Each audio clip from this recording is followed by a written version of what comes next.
Assalamualaikum warahmatullahi wabarakatuh. Bismillah, alhamdulillah. Wassalatu wassalamu ala sayyidina Muhammad wa ala alihi wa sahbihi ajmain. Amma ba'du. Asyhadu an la ilaha illallah wahdahu la syarikalah wa asyhadu anna Muhammadan abduhu wa rasuluh. Raditu billahi rabba wa bil islami dina wa bi Muhammadin nabiyya wa rasulah. Allahumma arzuqna fahman nabiyyin wa hifdzal mursalin wa ilhama malaikatil muqarrabin.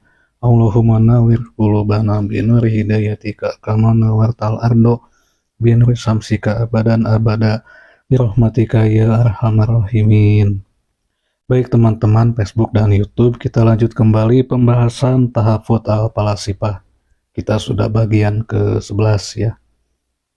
Pada alinea kelima ya, di Muqaddimatun Saniyatun atau Muqaddimah kedua, Imam Al-Ghazali sudah mengajukan alasan tentang kehati-hatian kita ketika menyangkal pandangan-pandangan atau gagasan-gagasan yang sudah aksiomatik ya. Jadi jangan dibantah dengan dalil ya. Bahkan di alinea kelima ini, di zaman beliau hidup sudah ada ya manusia yang mencoba menambah-nambahkan hadis ya. Itu sudah ada ya. Oke, alasan yang ketiga ya, ketika kita sebagai umat beragama tidak atau jangan menyangkal atau jangan menyangka hasil kajian ilmiah dengan dalil ya, menyanggah itu kan menolak ya. Selain kata Imam Al-Ghazali ini juga sebagai bentuk pakojana ala dini atau suatu tindakan yang jahat sebetulnya ya terhadap agama. Kemudian wadu'afa amrohu, itu akan melemahkan sendi-sendi agama juga. Kita lanjut ya, kata Imam Al-Ghazali di dalam tahafudz di Muqaddimatun Saniyatun, wa azamu ma yatrahu bihi al-mulhidatu ayyusriha nasirus syar'i bi anna hadza wa amsalahu ala khilafis syar'i fayashulu alaihi tariqi ibtalis syar'i in kana syartuhu amsalu zalik wa hadza li anna al-bahsa fil alami an kaunihi hadisan aw qadiman summa iza sabata hudusuhu fasawa'un kana qurratun aw basiton aw musammanan aw musaddasan wa sawa'un kanatis samawati wa ma tahtaha salasati tabaqon kama qaluhu aw aqalla aw aksar. Baik, kita terjemahkan dulu ya. Nah, jadi ketika kita menyangkal pandangan-pandangan atau hasil penelitian ilmiah seperti tentang penelitian terhadap gerhana bulan dan matahari juga bentuk bumi, kemudian kita sangkal, ini bagus ya kata Imam Al-Ghazali, wa a'zamu ma yatrahu bihi al-mulhidatu, ketika kita menyangkal ya dengan gagasan yang dangkal tentu saja, itu akan mayatrahu, akan membuat bahagia ya. Membuat bahagia bihi dengannya, dengan penyangkalan itu, al-mulhidatu, kaum ateis ya. Ayyusrihu, ketika kita sebagai penganut atau pembela agama ya, ayyusrihu, ketika menjelaskan nasirul syar'i, para pembela agama, bi anna haza, bahwa hal ini sesungguhnya ini, wa amsalahu, dan hal yang serupa dengannya ya, yang tadi disangkal itu ya, ala khilafis syar'i, bertolak belakang dengan agama, fayashulu, maka itu akan mempermudah alaihi, terhadapnya, tariqi ibtoli, di dalam membatalkan asyari, agama ya. Jadi penangkalan kita atau penyangkalan kita terhadap hal-hal aksiomatik itu akan membuat bahagia kaum ateis.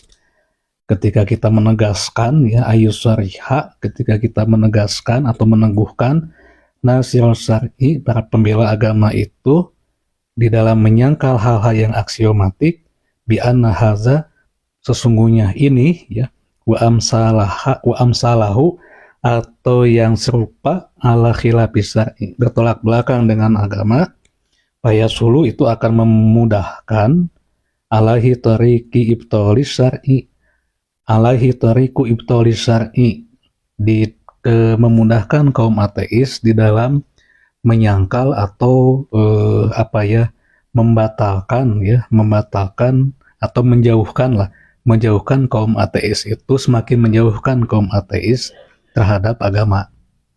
Nah, jadi ketika kita menyangkal hal yang aksiomatis, kata Imam Al-Ghazali, itu malah akan membuat bahagia kaum ateis ya. Jadi ateis itu akan tepuk tangan ya ketika kita mengemukakan gagasan-gagasan konyol, karena memang kaum ateis itu kan menginginkan kita itu mewujudkan ya, mematerialisasikan atau mematerialkan, mempositifkan hal-hal yang kita pandang sebagai metafisik ya.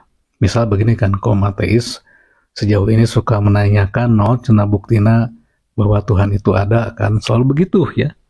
Kaum ateis itu kan kaum yang menyangkal eksistensi Tuhan ya. Dia itu, mereka kelompoknya sebagian sih ya, selalu sampai saat ini menanyakan bukti ya, bukti bahwa hal-hal yang gaib itu mana ada buktinya, tidak gitu kan. Ketika kita mengajukan adanya alam semesta pun ya, ada ciptaannya, itu kaum ateis tetap tidak akan mau mengakui ya. Ya karena kan mau apa juga mereka bertanya tentang bukti Tuhan ketika tidak meyakini Tuhan kan. Sebetulnya kalau betul-betul mereka itu menyangkal Tuhan, tidak usah menanyakan bukti tentang adanya Tuhan. Tetapi kaum ateis itu selalu ingin ya, kata Imam Al-Ghazali di sini, selalu ingin mengalahkan argumentasi kita ya, supaya kalau misalkan argumentasi kita tidak kokoh dan kalah, ya tentu saja mereka akan bahagia. Yang kedua, akan semakin banyak pengikutnya, dan inti namanya yang pengikut ya. Kalau di Facebook atau di Twitter atau di X, kalau saat ini kan mencari follower ya, semua juga begitu kan. Semakin banyak pengikut, semakin kuat lah. Nah, jadi ketika kita menyangkal hal-hal yang sudah aksiomatik dengan dalil agama, dan kita menyangkalnya dengan kekonyolan, itu akan membuat bahagia kaum ateis. Jadi di zaman Imam Al-Ghazali juga memang sudah ada kelompok ateis ini. Meskipun tidak ada catatan yang yang tepat ya. Mungkin bagi ulama-ulama seperti Imam Al-Ghazali, kelompok ateis yang menyangkal atau mulhid ya. Kelompok mulhid ini adalah kelompok yang memang lebih mengedepankan ro'yu ya. Dulu kan di zaman Al-Ghazali itu ya ada yang namanya gulat Syiah kan. Gulat Syiah itu ya Syiah yang betul-betul kental ya. Kemudian ada juga Ismailiyah yang memang memiliki konsep teologi yang ya berbeda dengan kita ya. Kalau kita kaji, tapi kita tidak akan mengkaji ke sana dulu ya. Kita tegaskan saja bahwa kata Imam Al-Ghazali, ketika penyangkalan yang kita lakukan terhadap apa yang sudah aksiomatik, seperti terjadinya proses gerhana bulan dan matahari, kemudian bentuk bumi kita sangkal dengan pandangan-pandangan yang dangkal, itu akan membahagiakan kaum ateis. Ya kita lihat saja saat ini ya, ketika kita misalnya melakukan mujadalah atau perdebatan lah dengan kaum ateis, kemudian kita mengemukakan gagasan-gagasan yang dangkal, mereka itu akan tampak bahagia ya. Makanya Imam Al-Ghazali di sini menulis kitab Tahafut ini salah satunya supaya kita memiliki gagasan ataupun argumentasi yang kokoh ketika menghadapi orang-orang yang ingin istilah nama mendebat kita ya di dalam hal ketuhanan ya. Makanya di sini lebih banyak nanti dikaji masalah metafisika. Nah begitu ya, jadi sekali lagi saya ingatkan sesuai dengan apa yang dikatakan oleh Imam Al-Ghazali, wa a'dhamu ma yatrahu bihi al-mulhidatu ayusarihana syar'i bi anna hadza wa amsalahu ala khilafis syar'i payashulu alaihi tariqu ibtalis syar'i. Penyangkalan kita terhadap hal yang sudah jelas ya, yang sudah aksiomatis lah. Misalnya bumi bulat ya, kita tangkal dengan kita sanggah dengan wah bumi mah teu bulet, misalkan kotak atau bentuknya segi enam. Kata Imam Al-Ghazali, justru penangkalan seperti itu akan membuat kaum ateis lebih bahagia.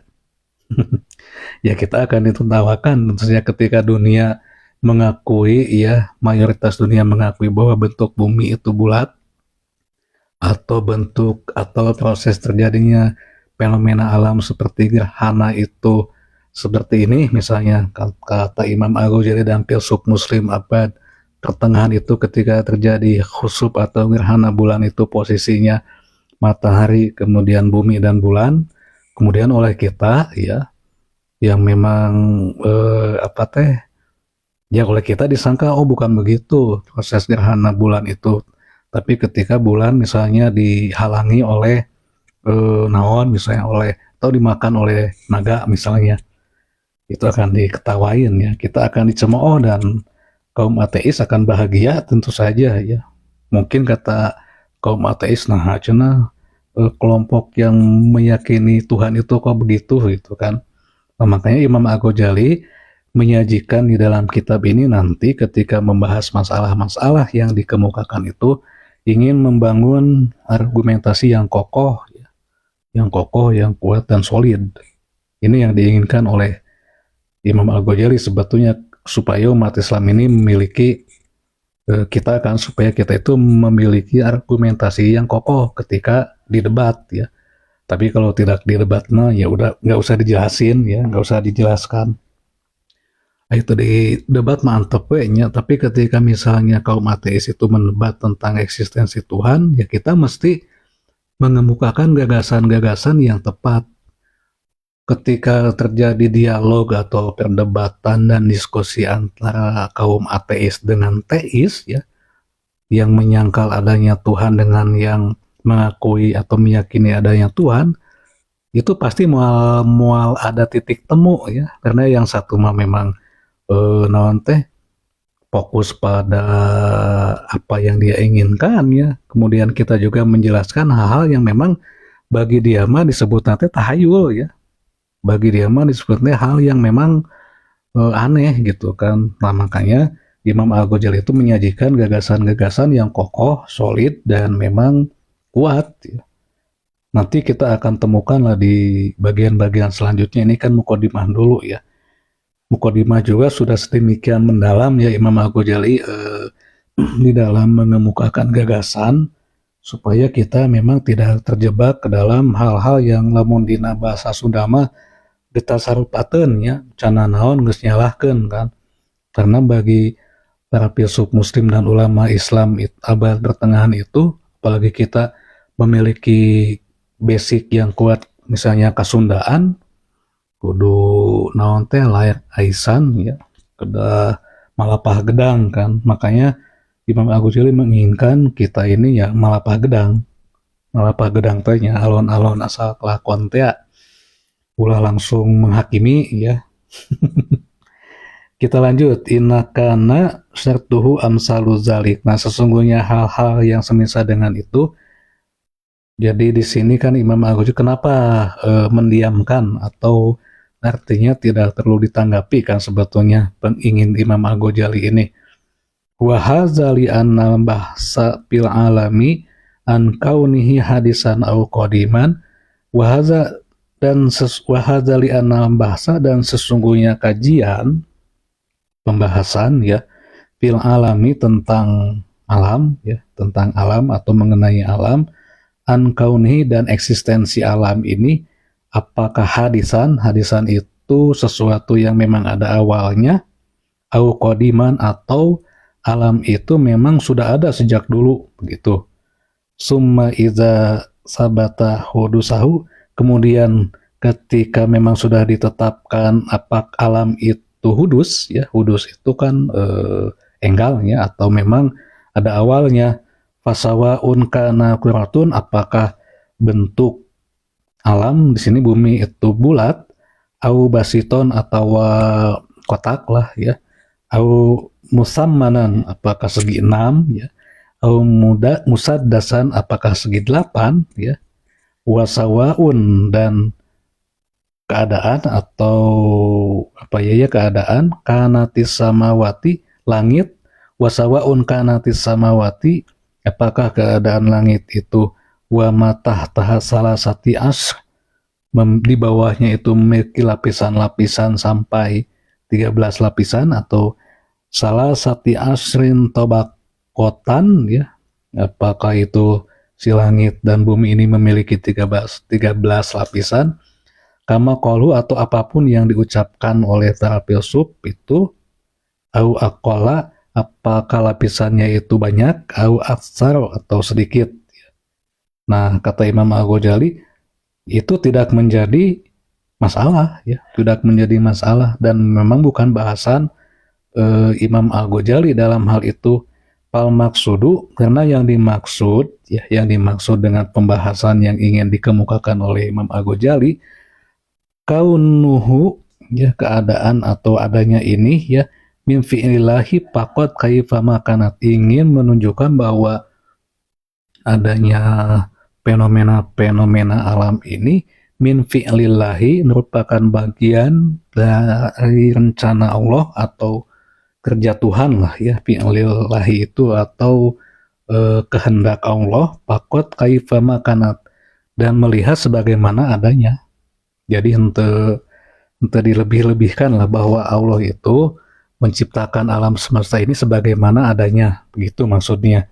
Ya sekali lagi, Imam Al-Ghazali tidak ingin terlibat di dalam perdebatan bagian kedua, yaitu bahwa mala yasdumu mazhabihim pihi aslaan min usulidin, bahwa kajian yang dilakukan atau perdebatan yang dilakukan oleh kaum filsuf itu tidak ada kaitannya dengan min usulidin, pokok-pokok atau prinsip agama. Maka terhadap masalah-masalah itu kita itu memang mesti ya diam saja gitu, atau ketika misalnya memang sudah aksiomatik, jangan menyangkalnya.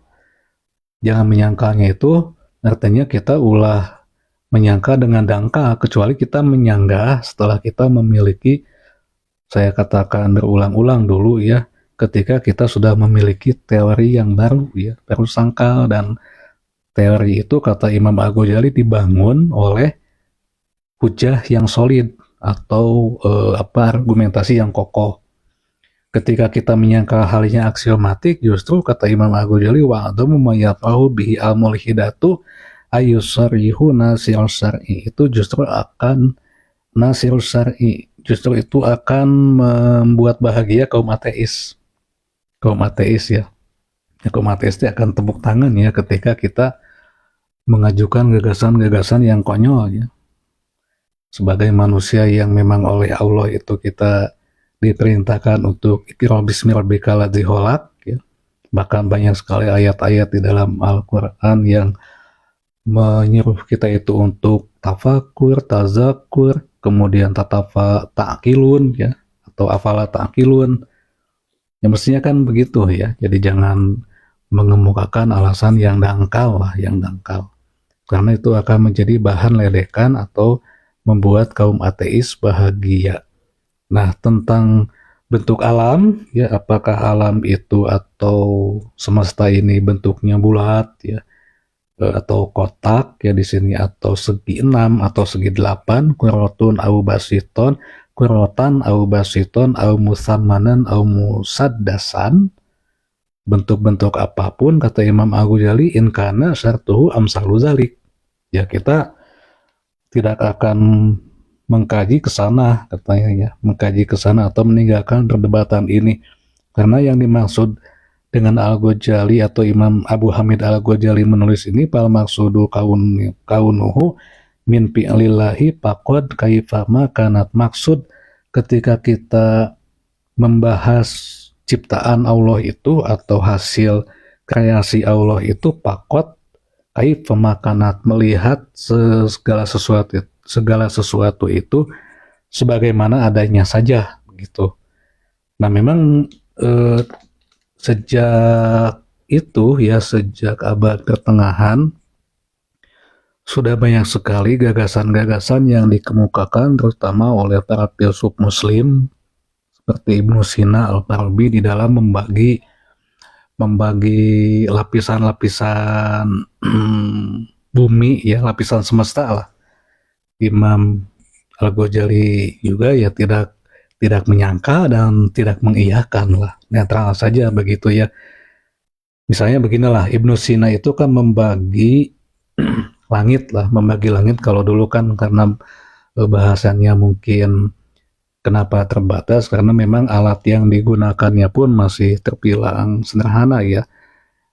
Ibnu Sina itu kan membagi langit itu menjadi apa ya, menjadi 9 ya, menjadi 9 ya. Ada langitnya bulan ya, ada langitnya bumi, kemudian ada langitnya planet-planet, dan di situ memang sudah disebutkan ada Imam Ibnu Sina ya. Ibnu Sina itu menyebut sekitar 7 planet lah ya, 7 planet kan. Ya 7 planet itu disebutkan oleh Ibnu Sina. Sudah saya bilang cukup hebat lah untuk saat itu ya, untuk ukuran saat itu sudah mampu menyebutkan nama-nama planet 7 kan. Itu mungkin terinisiasi oleh pandangan-pandangan kaum Romawi juga ya. Karena kan di situ ada penyebutan nama-nama dewa Romawi ya, seperti Jupiter, Mars, Saturnus dan lain sebagainya. Kemudian Al-Farabi itu membagi alam ini malah lebih sedikit sih, simpel ya kalau Al-Farabi itu, karena kalau Al-Farabi itu kan lebih ke kosmologi dan filsafat. Kalau Ibnu Sina itu ke astronomi dan kosmologi. Jadi apa yang dikemukakan oleh Ibnu Sina tentu saja akan lebih kompleks dibandingkan dengan yang dikemukakan oleh Al-Farabi. Kalau Al-Farabi itu kan membagi alam hanya 2 saja ya. Artinya alam yang memang kasat mata ya dengan alam celestial ya. Begitu ya. Di Sunda pun begitu sebetulnya. Kalau kita menggali Kasundaan ya, Kasundaan itu membagi di dalam kehidupan ini, di dalam kosmologi Sunda ada yang namanya Tritangtu. Tritangtu itu 3 yang tentu ya, 3 yang sudah tentu. Misalnya beginilah, di dalam konsep sosial saja lah, kita ambilnya konsep sosial, jangan keyakinan ya, atau jangan teologinya, kita ambil konsep sosialnya saja lah. Di dalam konsep sosial Sunda itu ada yang namanya Tritangtu ya. Pertama itu ada yang namanya Karatuan kan, Karamaan, Karsian. Nah 3 hal ini, Ratu, Rama, dan Resi itu mesti satu ikatan, satu bengketan ya. Kalau tidak itu akan kacau ya. Pertama Ratu itu kan kekuasaan atau politik lah. Kemudian ada Rama itu sosial kemasyarakatannya. Kemudian kalau Ratu itu Resi itu pendidikan. Jadi 3 hal ini memang menjadi hal mutlak di dalam kehidupan masyarakat Sunda Buhun ya. Kudu aya eta ya. Kudu aya anu ngaheuyeuk lembur, kudu aya anu ngaheuyeuk masyarakat, kudu aya anu menambah pengetahuan masyarakat. Bahkan konsep ini dalam aplikasinya diterapkan pada bentuk arsitektur Sunda ya. Karena bangunan kan, aya suhunan ya, kemudian aya bagian tengah, kemudian aya kolong, karena bumina panggung pan ya. Nah ini konsep Kasundaan begitu ya. Kemudian mengenai alam juga di Sunda itu kan mengikuti apa yang apa yang diwujudkan oleh nenek moyang kita dalam bentuk bangunan. Misalnya bagian atas kan itu teh disebutnya Buana Nyungcung ya. Nah kalau dalam teologinya Buana Nyungcung ini adalah kehidupan Sang Hyang Kersa kan. Kalau Buana Nyungcung itu Sang Hyang Kersa itu nu maha ngersakeun lah, yang maha berkehendak ya, yang maha memiliki kehendak, atau yang maha kuasa. Meskipun penamaan lainnya kan Sang Hyang Tunggal. Kemudian di bangunan bumi oge ada nu bagian tengah ya, tempat kita diam. Nah, tempat kita diam atau tempat kita tinggal ini disebut buana panca tengah ya, atau alam bagian tengah, yaitu tempat kita hidup, makhluk-makhluk ini hidup ya, ada manusia, binatang, tumbuhan, dan benda-benda yang lainnya. Itu buana panca tengah. Ada juga kan bagian kolong ya, bagian kolong itu kalau di dalam konsep kosmologi Sunda itu disebutnya buana larangan. Buana larangan itu ya semacam tempat penyiksaan sebetulnya kan, buana larangan itu, atau neraka lah kalau di dalam konsep agama Semit mah ya. Nah, konsep dari Tangtu ini ya, konsep buana ya, 3 buana itu ya diaplikasikan dalam kehidupan sosial ya saat ini kan. Bahkan di Sunda itu kan masih masih kita kita pegang teguh saat ini bahwa yang namanya manusia ini bukan hanya kepala, bukan tangan ya, bukan bagian-bagian ini, tapi mesti utuh. Berarti kan memiliki hidup ya, hirupnya jelema teh memang kudu hirupnya. Nu kadua kudu memiliki rasa, dan yang ketiga nih yang paling penting mesti ajeg. Mesti ajeg itu utuh. Kemudian naon ya, memiliki, kalau ajeg itu kekuatan lah, memiliki kekuatan utuh dan tidak pecah ya. Itu dalam kesundaan kan. Kenapa sih masyarakat Nusantara termasuk Sunda membagi alam ini menjadi 3 misalkan ya, karena itu kan kita sebagai masyarakat yang tinggal di wilayah pertanian pasti begitu lah dimanapun. Jangankan di Sunda, di Mesir pun ada 3 kan, Tritunggal ya, Tritunggal. Ada Dewara kan, kemudian atau Amun-Ra, ada Isis dan Osiris kan. Di kekristenan pun begitu kan, ada Tritunggal juga kan, Trinitas kan. Kemudian di Romawi kuno juga begitu ya, ada Jupiter ya, yang agengnya, ada Venus kan.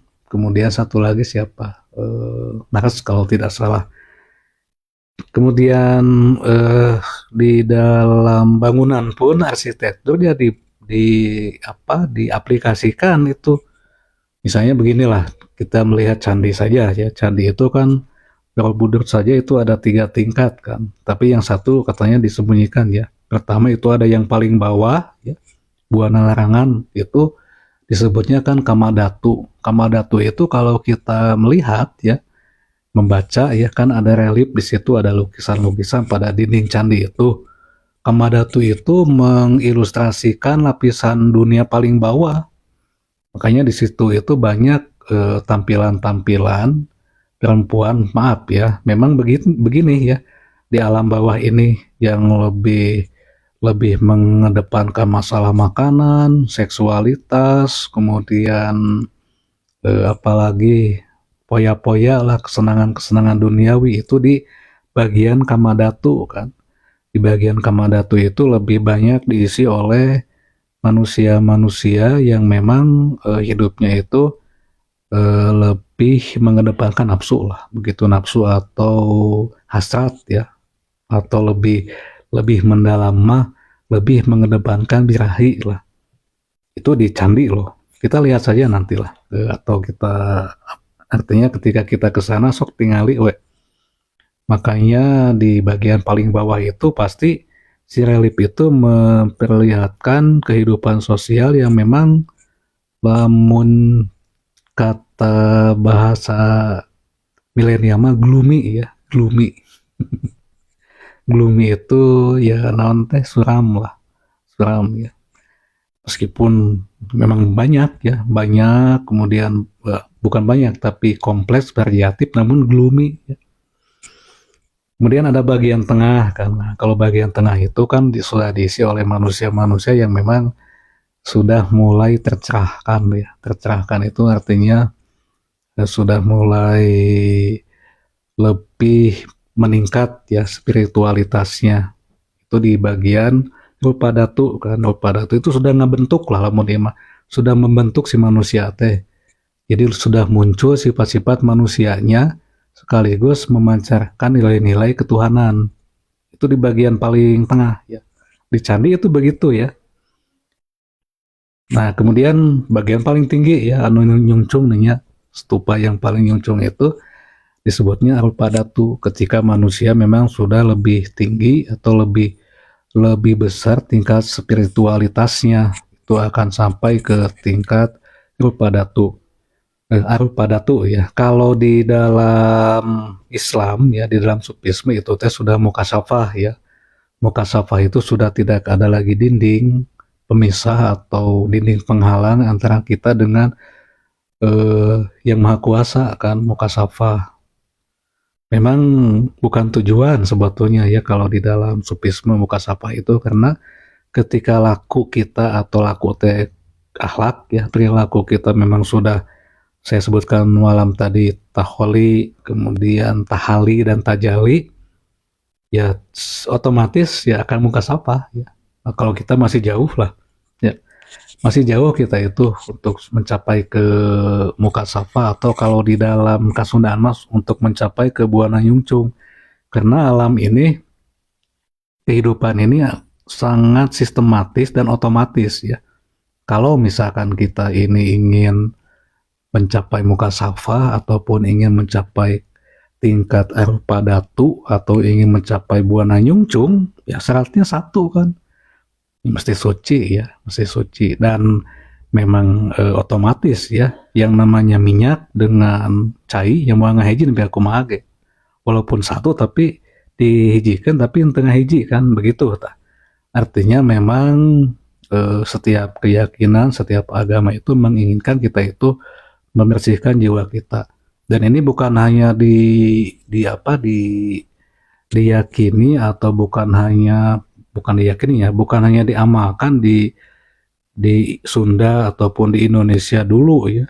Bahkan salah seorang penulis atau penyair lah ya, sastrawan asal Italia, Dante Alighieri kan itu membuat sebuah buku Divina of Commedia ya, kalau tidak salah nih ya, atau komedi ilahi lah kalau di bahasa Indonesia kan, Divina Commedia lah atau komedi ilahi. Membagi alam itu ada 3 ya. Ini sama ya, serupa dengan apa, dengan Kasundaan ya. Kan di Sunda ada Buana Nyungcung, kemudian Panca Tengah dengan Buana Larangan. Nah, kalau yang dikemukakan oleh Dante itu ada yang disebut dengan Inferno ya, alam bawah ya, tempat penyiksaan lah ya. Kemudian ada Purgatory ya, atau tempat penyelesaian ya, jadi naon disebut nate lamun ieu mah tempat hisab ya, tempat hisab.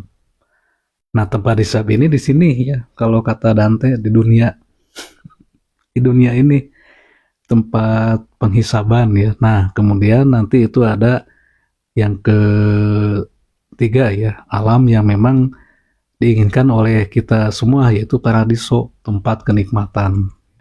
Kalau di Islam kan Jannatu Adnin atau Jannatu Naim atau surga lah ya, paradiso itu.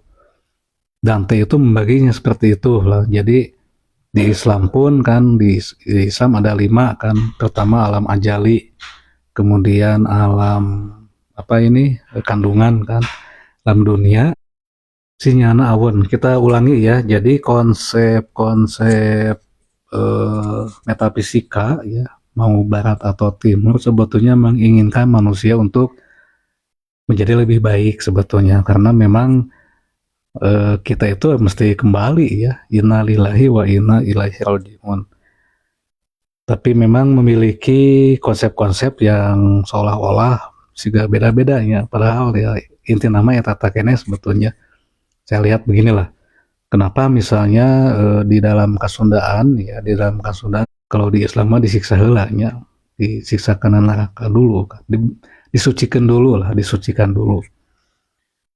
Jadi kita memang menginginkan kembali kepada yang maha kuasa itu dengan kondisi suci. Dan lamun dina Sunda luplopnya kita ulangi ya, bahwa konsep-konsep yang dikemukakan oleh orang dulu ataupun pendahulu-pendahulu kita atau siapapun yang ada di belahan bumi manapun itu sebetulnya menginginkan bahwa kita teh memang menjadi lebih baik lah, begitu ya. Jadi tidak ada maksud untuk menjahati buyut-buyutnya begitu. Bahkan kalau kita mendalami kesundaan secara mendalam ya akan muncul gagasan-gagasan yang memang hebat ya. Ya kita memang mesti kesana juga ya. Sebagai orang Sunda tentu mesti mengkaji juga kesundaan ya. Ulangi ya, wa adamu ma yatrahu bihi amul hidatu ayusriha nasirus syar'i bi anna hadza wa amsalahu ala khilafi syar'i fayasulu alaihi tariqun ibtalis syar'i in kana syartuhu amsalu dzalik wa hadza li anna bahsa fil alami an kauni hadisan au qadiman sumaida sabata hudusuhu fasawaun kana qurratan au basiton au musammanan au musaddasan wa sawaun kanatis samawati wa matataha salasatu asrin tabaqatin kama qaluhu au aqalla wa aksar pal maksudu kaunuhu min fi'lillahi faqad kaifa makanat. Jadi sekali lagi Imam Al-Ghazali mewanti-wanti kita ketika gagasan kita ini konyol atau dangkal itu akan membuat kaum ateis bahagia atau akan membuat kaum ateis bertepuk tangan. Nah, demikian penjelasan bagian kedua perdebatan di Muqaddimah kedua ini ya. Besok kita akan lanjut dengan Al-Qasmus Salisu ya, atau bagian ketiga di dalam perdebatan yang dikemukakan atau yang dilakukan oleh para filsuf. Nanti ini yang bagian Muqaddimatun Rabi'atun ini akan 1 minggu juga ya. Ini yang bagian Muqaddimah kedua juga hampir 1 minggu ya, 5 dinten ya. Makanya sudah bagian 11 ya. Kalau misalnya Panjang Yuswa kemudian memiliki kekuatan, mungkin pengkajian kitab ini ya itu bisa 3 tahun ya, nggak apa-apa lah, salit-salit ya, dari sekaligus karena capeknya. Kemudian teman-teman mohon maaf jika pembacaannya ini memang masih salah ya, hitung-hitung latihan kembali dan memang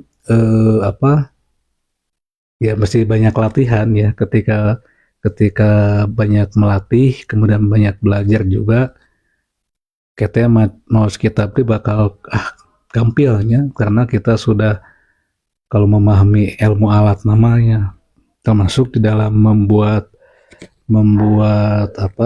penerjemahan pun ya, karena kata-kata di dalam bahasa Arab ini ya memiliki lamun ieu mah naonnya, lamun ieu mah memiliki kata dasar ya, kata dasar yang ketika ditambah dengan alif pun itu akan beda makna, tetapi kita bisa merujuk ke kata dasar itu ya, ke kata dasar misalkan siga nasro kan menolong, ketika ditambahan alif menjadi fa'il jadi pembela atau penolong kan, jadi jalmi kan si fa'ilnya itu.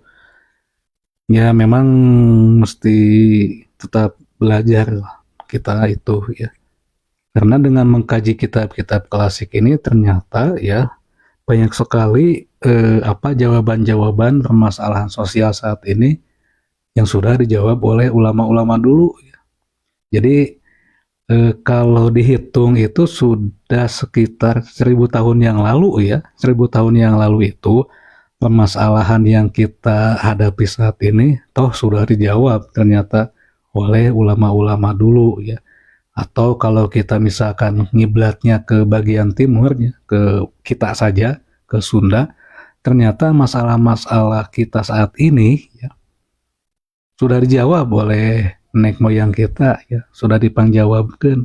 Dan kadang kita memang wegah untuk mengkajinya. Keogahan itu biasanya disebabkan oleh satu, bukan malas ya, satu memang angkuh ya, angkuh itu lah cenanya aya nama aku zaman ayeuna we gitu kan, karena di Sunda cenah aya atau mie indung ka waktu mie bapa ka zaman, bukan begitu ya, mie indung ka waktu mie bapa ka zaman itu artinya kita tetap mesti mempertahankan hal-hal yang fundamental sehingga kira walaupun zaman itu ganti ya, zaman itu semakin maju, tetapi uyah mah tetap we asin ya, uyah mah tetap asin kan, rasa itu tetap begitu. Oke lah, besok kita lanjut ya teman-teman. Mohon maaf koneksinya putus-putus ya, internetnya menuju awon bang internet ya. Nuhun wallahu muwaffiq ila aqwamit thoriq. Wassalamualaikum warahmatullahi wabarakatuh.